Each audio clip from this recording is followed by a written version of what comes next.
فرعون کو اس نے وہ خواب دیکھ لیا تھا کہ ایک ستارہ اٹھے گا اور پھر وہ گرے گا تو میری ساری سلطنت کو تباہ کر دے گا۔ نجومیوں سے اس نے پوچھ لیا، اس نے کہا کہ ایک بچہ پیدا ہوگا جو تیری سلطنت کو تباہ کرے گا۔ چاہیے تو یہ تھا کہ وہ توبہ کرتا، لیکن اس نے کیا کیا کہ اس نے بچوں کو قتل کرانا شروع کیا۔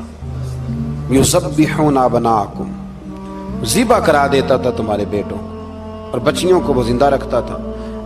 تو حضرت موسیٰ جب پیدا ہوئے تو ان کی والدہ نے پتہ کیا کیا، ان کو ایک صندوق میں بند کر کے دریا میں بہا دیا۔ اب دریا میں بہتے جا رہے ہیں تو ماں تھی تو پریشان بھی ہو گئی، ان کی ہمشیرہ کو کہنے لگی ذرا دھیان رکھنا کدھر جاتے ہیں۔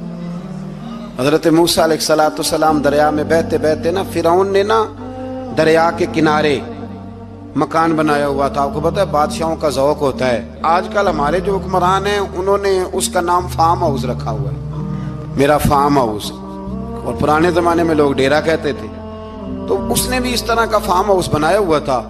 وہاں پہ حضرت موسیٰ علیہ السلام تیرتے ہوئے تابوت کے اندر، صندوق کے اندر جا رہے ہیں۔ فرعون اور ان کی بیوی حضرت آسیہ بے اولاد تھیں، بڑی تڑپ تھی بیٹے کی، وہ بھی وہاں کھڑی تھی۔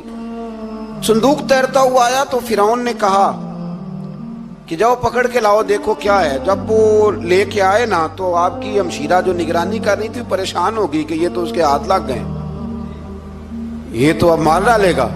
لیکن جب خوبصورت اور چمکتا ہوا بچہ دیکھا تو بی بی آسیہ کہنے لگی یہ بنی اسرائیل کا ہے ہی نہیں، یہ تو پتہ نہیں کہاں سے بہتا ہوا یہاں آ گیا ہے، تم ایسے ہی چھوڑ، یہ پتہ نہیں کہاں سے ہے، رکھ نہ لیں۔ تو حضرت موسیٰ علیہ السلام وہ کہنے لگا نہیں انہی کے ہیں، موسیٰ علیہ السلام اسی کے ہیں۔ تو آسیہ کہنے لگی تیرے تو سر پہ بس بھوت ہی سوار ہو گیا، ہر وقت وہی لوگ تجھے یاد رہتے، یہ پتہ نہیں کہاں سے بہ کے آیا۔ اب رکھ لیا، مان گیا فرعون۔ آپ فرعون کے گھر میں جو اس لیے بچے مروا رہا تھا کہ میری سلطنت حضرت موسیٰ پیدا نہ ہو جائیں، تو اسی کے گھر میں پرورش پانے لگے، اسی کے گھر میں۔ اب عورتیں منگائیں گئی دودھ پلانے کے لیے، تو حضرت موسیٰ علیہ السلام کسی بی بی کا دودھ نہیں پیتے، تو آپ کی ہمشیرہ وہیں دائیں بائیں گھومتی رہتی۔ تو کہنے لگی جناب آسیہ سے کہ میں ایک بی بی کو جانتی ہوں، بڑی صاف ستھری ہے، مجھے امید ہے یہ بچہ اس کا دودھ پیے گا۔ تو فرعون کہنے لگا دوڑ کے لا، تو وہ اپنی والدہ کو لے کے آئیں تو حضرت موسیٰ نے فوراً دودھ پینا شروع کر دیا۔ فرعون کو پھر تھوڑا شک ہوا۔ ایک روایت یوں بھی لکھی ہے بعض لوگوں نے کہ فرعون ایک دن اٹھایا ہوا تھا حضرت موسیٰ کی ابھی تھوڑی سی عمر تھی، تو آپ نے اس کی داڑھی پکڑ کے تو ایک گھونسا دے مارا، جلالی تو شروع سے ہے نا۔ تو کہنے لگا آسیہ تو مان نہ مان یہ بچہ وہی ہے۔ تو حضرت بی بی آسیہ کہنے لگی کہ تجھے غلط فہمی ہے، یہ وہ نہیں ہے۔ اس نے کہا دیکھو نا، یہ تو اٹھاتی ہے تو پیار کرتا ہے، اور میرے جب قریب آتا ہے تو اس کے لب و لہجے میں تلخی محسوس کرتا ہوں۔ اس نے کہا بچوں کو کیا پتا۔ خیر، ایک طرف اس نے کھانے پینے کی چیزیں رکھ دی، ایک طرف انگارے رکھ دیے۔ وہ بھی حضرت آسیہ کہتی ہیں کہ تجھے سمجھ آئے بچے بچے ہوتے ہیں۔ حضرت موسیٰ بچے تو تھے، پر تھے تو اللہ کے نبی نا، اللہ کے نبی تھے۔ جب اس نے کہا نا یہ بچے ہیں، تو حضرت موسیٰ علیہ السلام بجائے انگاروں کی طرف جانے کے، نبی تھے، وہ سیدھے کھانے پینے والی چیزوں کی طرف بڑھنے لگے۔ فرعون کہنے لگا اب بتا۔ اللہ تعالیٰ نے حضرت جبریل کو بھیجا، انہوں نے کہا ادھر نہیں جانا، آپ ادھر جائیے۔ تو آپ آگ کی طرف گئے اور ایک کوئلہ اٹھا کے زبان پہ رکھ لیا۔ تو آسیہ کہنے لگی سمجھ آئی، بچے کو کیا پتا کدھر جانا ہے کدھر نہیں جانا، اگر وہ اتنا ہی خیال ہوتا وہی بچہ ہوتا تو آگ۔ اور بعض مفسرین نے لکھا ہے یہ جو حضرت موسیٰ دعا مانگتے تھے نا رب اشرح لی صدری ویسر لی امری، یہ وہ آگ کا انگارہ جب کوئلہ منہ میں رکھا تھا نا تو اس کی وجہ سے زبان میں کچھ لکنت آ گئی، تو آپ دعا کرتے تھے کہ یا اللہ میری زبان کی وہ بند گرا کھول دے تاکہ میں کھل کے فرعون کے سامنے بات کر سکوں۔ وہیں حضرت موسیٰ پلنے لگے، وہیں پلے، وہیں جوان ہوئے، وہیں اللہ نے ساری دولتیں دی، بہن بھی ملی، ماں بھی ملی، اور سارے عزیزوں کا پیار بھی ملا۔ اسی گھر کے اندر اللہ نے پرورش کر کے فرعون کے ظلم سے بنی اسرائیل کو نجات عطا فرمائی۔ موسیٰ بھی فرعون کے گھر میں پلنے لگے، اور جب جوان ہو گئے تو فرعون کے ہاں جو ظلم ہوتا تھا حضرت موسیٰ اس پر بول پڑتے تھے، جلال فرماتے۔ تو فرعون پھر ناراض رہنے لگا، یہاں تک کہ اس نے آپ کو نکال دیا آپ تشریف لے گئے وہاں سے. تو حضرت موسیٰ ایک دن شام کے وقت دوبارہ آئے بستی میں، لوگ سوئے ہوئے تھے. تو دو آدمی، ایک بنی اسرائیل میں سے اور ایک فرعون کی اپنی قوم میں سے، وہ دونوں آپس میں جھگڑ رہے تھے. لیکن وہ جو حضرت موسیٰ کی بنی اسرائیل کی قوم کا شخص تھا، اس پر وہ قبطی، وہ جو فرعون کے قریبی لوگوں میں سے تھا، وہ ظلم کر رہا تھا اور بوجھ اٹھانے کی بات کر رہا تھا. اب اس نے حضرت موسیٰ کو پکارا کہ یہ دیکھے میرے ساتھ کس طرح کی بات کر رہا ہے. تو حضرت موسیٰ کا ارادہ بھی نہیں تھا، آپ نے بس اس کو سمجھایا. پر کچھ لوگوں کو سمجھ، تو حضرت موسیٰ نے پھر ایک مکہ مارا، ایک گھونسا مارا، صرف ایک ہی. یہ کئی تگڑے اور دلیر اس طرح کے بھی ہوتے ہیں کہ گھونسا ایک بھی برداشت نہیں کرتے. وہ ایک مارا، آدمی دھڑام سے زمین پہ گرا اور ماری گیا. حضرت موسیٰ کا ارادہ نہیں تھا لیکن وہ مر گیا. حضرت موسیٰ علیہ السلام نے اس بات پر اپنے رب سے استغفار بھی فرمائی. قرآن کہتا ہے کہ انہوں نے معافی چاہی کہ اللہ میرا ارادہ نہیں تھا. بہرحال اگلے دن نا حضرت موسیٰ دوبارہ آئے. وہ سنا کرتے تھے نا ہم کہ بیوقوف دوست سے عقل مند دشمن بہتر ہوتا ہے. وہ کم از کم دشمنی تو عقل مندی سے کرتا ہے نا، لیکن جو بیوقوف دوست ہو بیوقوفی. حضرت موسیٰ دوبارہ آئے تو وہ بنی اسرائیلی اگلے دن کسی اور سے جھگڑا کر رہا تھا.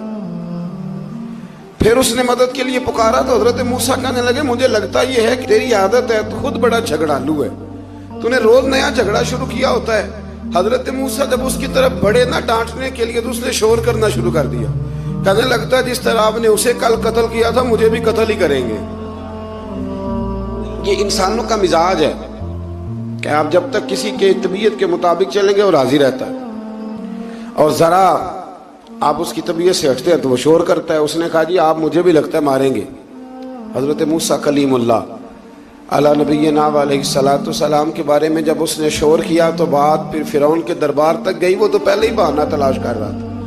اس نے کہا ڈھونڈو پکڑو اور معاذ اللہ شہید کریں گے. کسی نے آ کے خبر دی کہ آپ جہاں سے ہجرت کر جائیں، اس لیے کہ آپ کے لیے یہاں حالات درست. اور بھائی یہ چھوڑ دیا کریں بات کہ فلاں آدمی کے حق میں فلاں جگہ حالات کیسے خراب ہوئے. تو نبی کریم علیہ السلام مکہ چھوڑ کے کیوں آئے؟ حضرت موسیٰ علیہ السلام نے ہجرت کیوں فرمائی؟ یہ ایک ایسی عجیب بحث ہے جس کو لوگ بلا وجہ چھوڑ دیتے، بلا وجہ چھیڑ دیتے ہیں. اور بالخصوص ایک خاتون نے ایک دفعہ مجھے پیغام دیا تو میں بڑی اس کی بات سن کے مجھے عجیب لگا. وہ کہنے لگی کہ دوسری جگہ میری شادی ہوئی ہے، مجھے طلاق ہو گئی تھی، تو مجھے ایک تانا روز سننے کو ملتا ہے تو اتنی اچھی ہوتی تو وہاں نہ رہ لیتی. تو بھئی یہ کوئی تانے والی بات ہے؟ کوئی ضروری ہے کہ بیوی غلط ہوتی ہے تو طلاق ہوتی ہے؟ اللہ کے محبوب علیہ السلام کی دو صاحبزادیوں کو ابو لہب کے دو بیٹوں نے طلاق بھیج دی تھی. کس کی غلطی تھی؟ تو آپ کیا کہہ سکتے ہیں یہاں کیوں طلاق؟ تو اتنی جلدی بات تھوڑی کر دیں گے آپ، تھوڑی احتیاط فرمائیں بولنے میں. تو حضرت موسیٰ علیہ السلام وہاں سے نکلے اور آپ مدین کی طرف چلے گئے. مدین وہ علاقہ تھا جہاں فرعون کی حکومت کوئی نہیں تھی. حضرت موسیٰ جیسے ہی وہاں پہنچے تو ان کے اندر ایک جذبہ تھا، ظلم ہوتا نہیں دیکھ سکتے تھے. جب وہاں پہنچے تو انہوں نے دیکھا لوگ اپنے اپنے جانوروں کو گھاٹ پہ پانی پلا رہے ہیں اور دو خواتین ہیں وہ بالکل پیچھے کھڑی ہیں. تو حضرت موسیٰ کلیم آگے بڑھ کے کہنے لگے تم کیوں نہیں پانی پلاتی؟ تو وہ کہنے لگی ہمارا بھائی کوئی نہیں، باپ ہمارا بوڑھا ہے. اللہ اکبر. مجبوری یہ ہے، ہم ہیں بھی پردہ دار گھرانے کی، مجبوری ہماری یہ ہے کہ جب تک یہ سارے لوگ پانی پلا نہیں لیں گے اتنی دیر تک ہماری باری نہیں آئے گی. تو حضرت موسیٰ کلیم اللہ علیہ السلام فرمانے لگے اچھا یہ بات ہے تو جانور مجھے دو. وہ ہو یہ رہا تھا کہ چونکہ مرد پانی پلا رہے تھے تو اور جتنے بھی مرد آتے جاتے تھے وہ گھستے جاتے تھے اور عورتیں بیچاری کھڑی تھیں. حضرت موسیٰ جھٹ سے آگے بڑھے، پیچھے ہٹو. ان دو خواتین پاک باز عورتوں کے جانوروں کو پانی پلایا اور پھر آپ دوبارہ وہیں بیٹھ گئے. وہ بیویاں جلدی جلدی گھر گئیں، جا کے اپنے والد سے کہنے لگی ابا جی کمال ہو گیا، اس بستی میں ایک ایسا آدمی ملا ہے جو عورتوں کی طرف دیکھتا ہے تو نیکی کرنے کے لیے آگے بڑھتا ہے، جو مجبور اور بے کس کے لیے اچھے جذبات رکھتا ہے. فرمایا جلدی لاؤ، کچھ مفسرین اور طرف بھی گئے ہیں، لیکن جمہور نے لکھا ہے کہ وہ حضرت شعیب علیہ السلام تھے۔ حضرت شعیب نے گھر بلایا، اپنی ایک بیٹی کو بھیجا، فرمایا بیٹے بلا کے لاؤ۔ وہ جب گھر آئے تو آپ فرمانے لگے آپ میرے ساتھ اجرت طے کر لیں، 8 سال یا 10 سال آپ میری بکریوں کو چرائیں، میرے گھر میں رہیں۔ اور پھر فوراً ہی فرمانے لگے اگر آپ ہمارے گھر میں رہیں گے، دیکھ بھال کریں گے، تو میں اپنی ایک بیٹی کا نکاح بھی آپ کے ساتھ کر دوں۔ تو 8 سے 10 سال حضرت موسیٰ نے وہاں قیام فرمایا۔ اور پھر جب آپ کا نکاح ہو گیا تو آپ اپنی بیوی کو لے کے مصر کی جانب جا رہے تھے، تو رستے میں نا ٹھنڈ زیادہ ہو گئی، تو اپنی زوجہ سے کہنے لگے وہاں آگ جل رہی ہے، میں تیرے لیے آگ لے کے آتا ہوں تاکہ تو تاپ سکے، گرمی حاصل کر سکے۔ وہاں گئے تو درخت سے آواز آئی موسیٰ میں تیرا رب ہوں۔ درخت سے آواز آئی موسیٰ میں تیرا رب ہوں۔ اور حضرت موسیٰ کلیم اللہ کو وہاں وحی آنی شروع ہوئی، وہاں وہی اللہ تعالیٰ نے انہیں وہ عصا عطا فرمایا جو پھر بعد میں اژدہا بنتا تھا۔ رب کریم نے وہیں حضرت موسیٰ کلیم کو وہیں ید بیضا عطا فرمایا۔ اپنا ہاتھ گریبان میں ڈال کے نکالتے تھے تو چاند اور سورج کی طرح روشنی دیا کرتا تھا۔ ید بیضا لیے بیٹھے ہیں اپنی۔ میں کبھی کبھی کہا کرتا ہوں کہ مولا کے دینے کے انداز بڑے انوکھے ہیں۔ بھائی یوسف کو کنویں میں پھینکتے ہیں تو اللہ مصر کا حکمران بنا دیتا۔ تو پھر حضرت موسیٰ وہاں سے واپس آئے اور آ کر کے آپ نے دوبارہ وہ سارا نظام زندگی شروع فرمایا۔ موسیٰ علیہ السلام نے ان کو دعوت حق دی اور کہا کہ میں تمہارے پاس واضح نشانیاں لایا ہوں، بنی اسرائیل کو میرے ساتھ بھیج دو۔ فرعون نے معجزات پیش کرنے کے لیے کہا تو حضرت موسیٰ علیہ السلام نے اپنا عصا زمین پہ ڈالا، اپنا عصا، اپنی چھڑی، اپنا ڈنڈا زمین پہ ڈالا تو وہ ایک واضح اژدہا بن گیا۔ پھر حضرت سیدنا موسیٰ علیہ السلام نے اپنا ہاتھ گریبان سے نکالا تو وہ دیکھنے والوں کے لیے روشن ہو گیا، ہاتھ کے اندر نور پیدا ہو گیا۔ ید بیضا لیے بیٹھے ہیں اپنی آستینوں میں۔ فرعون کے سرداروں نے حق کو قبول کرنے کی بجائے اسے جادو قرار دے دیا اور کہا کہ یہ تمہیں اپنے ملک سے نکالنا چاہتا ہے۔ انہوں نے کہا اس معاملے کو ذرا ڈھیل دو اور جادوگروں کو جمع کرو۔ جادوگر آئے، انہوں نے فرعون سے کہا کہ ہم حضرت موسیٰ کے مقابلے میں جادو تو دکھائیں گے معاذ اللہ، لیکن اگر ہم غالب آ گئے تو پھر ہمارا انعام کیا ہوگا؟ سودا پہلے طے کرنا ہے، کیا انعام ملے گا؟ اس نے کہا کہ اگر تم غالب آ گئے تو میں تمہیں اپنا قریبی بنا لوں گا۔ بادشاہوں کا قریبی ہونا بھی تو بڑی بات ہے نا، لوگ بڑے پاپڑ بیلتے ہیں قریبی ہونے کے لیے، اور یہ جو قریبی ہوتے ہیں نا، بالخصوص جو بادشاہوں کے قریبی ہوتے ہیں، بادشاہوں کی تباہی کا سبب بھی یہی لوگ ہی بنتے ہیں۔ یہ ان کو روز خبر دیتے ہیں کہ سب اچھا ہے، سب اچھا ہے، اور دنیا کے زیادہ تر حکمران انہی لوگوں کی وجہ سے تباہ ہوتے ہیں کیونکہ ان کا خود عوام سے رابطہ نہیں رہتا۔ اگر وہ خود عوام کے ساتھ ڈائریکٹ رابطہ کریں تو شاید انہیں اچھی اور صاف ستھری چیزیں سمجھنے کو مل جائیں۔ خیر، جادوگروں نے جب کہا ہمیں کیا لوگے تو اس نے کہا تمہیں قریبی بنا لوں گا۔ جادوگروں نے موسیٰ علیہ السلام سے کہا کہ آپ پہل کریں گے یا ہم پہل کریں؟ تو موسیٰ علیہ السلام نے کہا تم پہل کرو۔ جب جادوگروں نے اپنی رسیاں زمین پہ ڈالیں تو لوگوں کی نگاہوں کو سحر زدہ کر دیا، جادو کر دیا اور انہیں ڈروا دیا۔ انہوں نے کہا یہ تو بڑا جادو لے آئے۔ تو اللہ تعالیٰ نے حضرت موسیٰ علیہ السلام کو حکم دیا کہ آپ بھی اپنا عصا زمین پہ ڈالیں۔ ان کی رسیاں سام بن گئی تھی نا، دراصل وہ سام بنی نہیں تھی، لوگوں کی آنکھوں پر جادو ہو گیا تھا، انہیں سانپ نظر آ رہا تھا۔ فرمایا آپ بھی اپنا عصا زمین پہ ڈالیں۔ وہ عصا سام بنا اور جادوگروں کی ساری چیزوں کو نگل ہی گیا۔ ان کی بہت ساری رسیاں سانپ بنی تھی، ان کا ایک ہی عصا سانپ بنا اور سب کو نگل گیا۔ اس طرح کے معجزے کی حقانیت اور جادوگروں کا بطلان ثابت ہوا اور فرعونی رسوا ہو گئے۔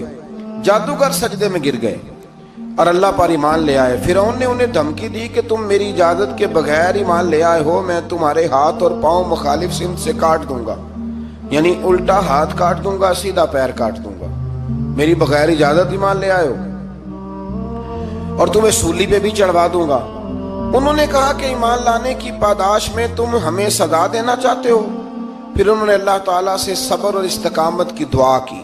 اس کے بعد فرعون نے بنی اسرائیل کے بیٹوں کو قتل کرنے کی اور بیٹیوں کو زندہ چھوڑنے کا حکم دے دیا۔ موسیٰ علیہ السلام نے قوم کو صبر کی تلقین کی اور کہا کہ نیک انجام اہل تقوی کے لیے۔ یہاں ایک لطیف بات ہمارے صوفیاء نے بھی لکھی ہے۔ صوفیاء کہتے ہیں کہ فرعون نے کلمہ نہیں پڑھا پر جادوگر کلمہ پڑھ گئے۔ وہ کس طرح کلمہ پڑھ گئے؟ تو کہنے لگے دراصل انہوں نے آتے ہی حضرت موسیٰ کا ادب بڑا کیا تھا۔ جادوگر حضرت موسیٰ کے مقابلے میں آ کے بھی ان سے کہتے ہیں کہ رسیاں آپ پہلے ڈالیں گے کہ ہم ڈالیں؟ آپ اصحاب پہلے رکھیں گے کہ ہم رکھیں؟ تو اتنا سا ادب کیا تو رب کریم نے فرمایا جو نبی کا ادب کرے وہ بے ایمان نہیں رہ سکتا۔ جو نبی کا ادب کرے وہ بے ایمان نہیں رہ سکتا، اور جو نبی کی بے ادبی کرے وہ ایماندار نہیں رہ سکتا۔ ختم ہو گئی بات۔ یہاں ہمارے صوفیاء نے یہ بات لکھی ہے کہ چونکہ انہوں نے آتے ہی کہا تھا کہ آپ پہلے ڈالیں گے یا ہم پہلے ڈالیں، تو حضرت موسیٰ سے انہوں نے پوچھ لیا، نبی کے پوچھے بغیر پہل نہیں کی تو اللہ نے انہیں ایمان کی دولت عطا کر دی۔ اللہ تعالیٰ نے فرعونیوں پر قحط سالی کا عذاب نازل کیا۔ فرعونیوں کا طریقہ یہ تھا کہ اچھائی کو اپنا کمال گردانتے تھے، کہتے تھے یہ ہماری طرف سے، اور برائی کو معاذ اللہ بدشگونی کے طور پر موسیٰ علیہ السلام کی طرف منسوب کرتے تھے، کہتے تھے معاذ اللہ آپ کی وجہ سے یہ سارا کچھ ہو رہا ہے۔ ہوتے نا نہیں کہتے ہیں جب سے میں وہاں گیا ہوں تب سے۔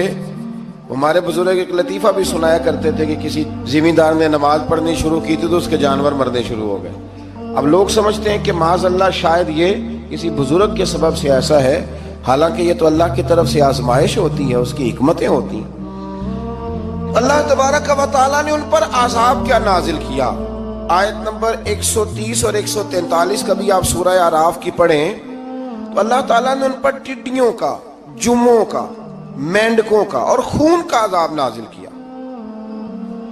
یہ کس قسم کا عذاب ہے؟ جمعے پڑ گئے، ٹڈیاں آ گئیں، یہ اللہ نے عذاب نازل کیا۔ جب وہ عذاب میں مبتلا ہوئے تو موسیٰ علیہ السلام سے کہا کہ آپ اللہ سے دعا کریں کہ ہم سے یہ عذاب ٹل جائے، اگر ایسا ہوا تو ہم ایمان لے آئیں گے، بنی اسرائیل کو بھی آزاد کر دیں گے۔ لیکن موسیٰ علیہ السلام کی دعا کے نتیجے میں جب عذاب ٹل جانے کے بعد فرعونی پھر اپنے وعدے سے پھر گئے۔ بنو قریظہ والوں نے بھی کئی دفعہ حضور سے وعدے کیے پر اپنے وعدوں پر قائم۔ ایک بات آپ سے یہاں روک کے عرض کر دوں، ہم بھی کئی دفعہ کہتے ہیں ذرا بریک کبھی گاڑی کی نہیں نہ لگتی تو ہم ارادہ کرتے ہیں کہ آج سے ہی نماز شروع کر دینی۔ ذرا طبیعت زیادہ لیل ہوتی ہے تو ارادہ کرتے ہیں نا کہ بھائی آج کے بعد ہم نے نیک، پھر کیا ہوتا ہے شفا ہو گئی تو چھٹی ہو گئی۔ یہ طریقہ درست نہیں، یہ تو کفار کا طریقہ بیان کیا نا قرآن پاک نے۔ یہاں فرمایا جب اللہ تبارک و تعالیٰ نے انہیں نجات دے دی تو اپنے وعدے سے مکر گئے، تو پھر اللہ تبارک و تعالیٰ نے بنی اسرائیل کو سمندر پار کر کے ایسی قوم کے پاس پہنچا دیا جو بتوں کی پرستش کرتی تھی۔ وہ تو بچ گئے لیکن فرعونی سارے دریا کے اندر غرق ہو گئے۔ حضرت موسیٰ علیہ السلام سے کہنے لگے کہ ہمارے لیے بھی یہ خدا بنا دیجئے۔ حضرت موسیٰ علیہ السلام نے فرمایا بت پرستی کرنے والے جاہل ہیں۔ یہ بت پرست قوم کے پاس جب گئے نا بنی اسرائیل والے، بت پوجتے ہوئے دیکھا تو کہنے لگے ہمارے لیے بھی سامنے بنا کے رکھ دو۔ فرمایا یہ تو جاہل ہیں، تم انہیں دیکھ کے اثر قبول کر رہے ہو، اور اپنی جاہلیت کے باعث یہ ہلاک ہونے والے بھی ہیں۔ پھر اللہ تعالیٰ نے بنی اسرائیل پر اپنی نعمتوں کا ذکر فرمایا، اور موسیٰ علیہ السلام نے اپنی قوم میں ہارون علیہ السلام کو اپنا جانشین فرمایا اور کوہ طور پر تشریف لے گئے۔ اللہ نے فرمایا وہاں آ جائیں، میں آپ کو تورات عطا کرتا ہوں۔ 40 دن کا یہ عرصہ تھا۔ موسیٰ علیہ السلام نے وہاں پہ جا کے، وہ سارا واقعہ بھی انہی آیات میں ہے کہ حضرت موسیٰ نے عرض کیا تھا کہ رب ارنی، یا اللہ میں تجھے دیکھنا چاہتا ہوں، تو فرمایا لن ترانی، تو نہیں دیکھ سکتا۔ وہ بھی یہاں اللہ نے ذکر فرمایا۔ پھر اللہ تعالیٰ نے اپنی ایک تجلی جب کوہ طور پہ ڈالی تو حضرت موسیٰ علیہ السلام تاب نہ لا سکے اور بے ہوش ہو گئے، اور پہاڑ بھی ریزہ ریزہ ہو گیا۔ اس کا ذکر بھی اللہ نے انہی آیات میں فرمایا۔ آیت نمبر 144 سے 155 تک حضرت موسیٰ علیہ السلام کو رسالت عطا کرنے، کلیم اللہ کا منصب عطا کرنے، تورات عطا کرنے کا ذکر ہے۔ آگے چل کے بتایا کہ جو متکبر لوگ ہیں نا وہ آیات الہیہ سے منہ پھیرتے ہیں، اور جو لوگ اللہ کی آیات اور قیامت کو جھٹلاتے ہیں ان کے اعمال باطل ہیں۔ پھر موسیٰ علیہ السلام کے کوہ طور پر قیام کے عرصے میں بنی اسرائیل کے زیورات سے بچڑا بنا کر اسے معبود بنانے کا ذکر ہے۔ ان میں ایک جادوگر تھا سامری، سنا ہے سلالہ میں اس کی قبر ہے۔ حضرت موسیٰ کوہ طور پہ چلے گئے تو اس نے پیچھے سے سونے کا ایک بچڑا بنا لیا، اس میں سونے کی تاریں اس کے منہ میں لگائیں، ہوا چلتی تھی تو بجتی تھی۔ اتنے کمزور عقیدے کی یہ قوم تھی کہ انہوں نے فٹافٹ ماننا شروع کر لی، فٹافٹ ماننا، کہنے لگے یہ ٹھیک ہے۔ چنانچہ موسیٰ علیہ السلام جب واپس آئے تو قوم پر غصے اور افسوس کا اظہار فرمایا اور کہا میرے پیچھے تم نے ایسا برا کام کیا ہے۔ انہوں نے تورات کی تختیاں بھی زمین پہ ڈالی اور اپنے بھائی ہارون علیہ السلام کا سر پکڑ کے اس سے جواب طلبی کی۔ انہوں نے کہا اے میرے ماں جائے، بڑے خوبصورت لفظ ہے قرآن پاک، اے میرے ماں جائے، اے میرے بھائی، قوم نے مجھے بے بس کر دیا اور قریب تھا کہ یہ مجھے قتل بھی کر دیتے۔ اب آپ مجھ پر سختی کر کے دشمنوں کو ہنسنے کا موقع نہ دیں، کبھی بھی دشمنوں کو اپنے اوپر ہنسنے کا موقع نہ دینا چاہیے۔ پھر آیت نمبر 151 میں موسیٰ علیہ السلام کی دعا اور کلمات استغفار کا ذکر ہے۔ آگے چل کے بتایا کہ غصہ ٹھنڈا ہونے پر موسیٰ علیہ السلام نے تورات کی تختیوں کو اٹھایا جن کی تحریر میں اللہ سے ڈرنے والوں کے لیے ہدایت اور رحمت کی بشارت تھی۔ آیت نمبر 156 سے لے کر 158 تک میں موسیٰ علیہ السلام کی دعا کا ذکر ہے، جس میں انہوں نے اپنی قوم کے لیے اللہ تعالیٰ سے دنیا اور آخرت کی بھلائی مانگی۔ اللہ تعالیٰ نے فرمایا یہ کامل نعمت میں ان لوگوں کو عطا کروں گا جو ایمان کے ساتھ تقوی بھی اختیار کریں گے، یہ انہیں ملے گی نعمت، اور پھر وہ زکوٰۃ دیں گے اور اس عظیم رسول یعنی نبی کریم صلی اللہ تعالی علیہ وآلہ وسلم کی وہ پیروی کریں گے۔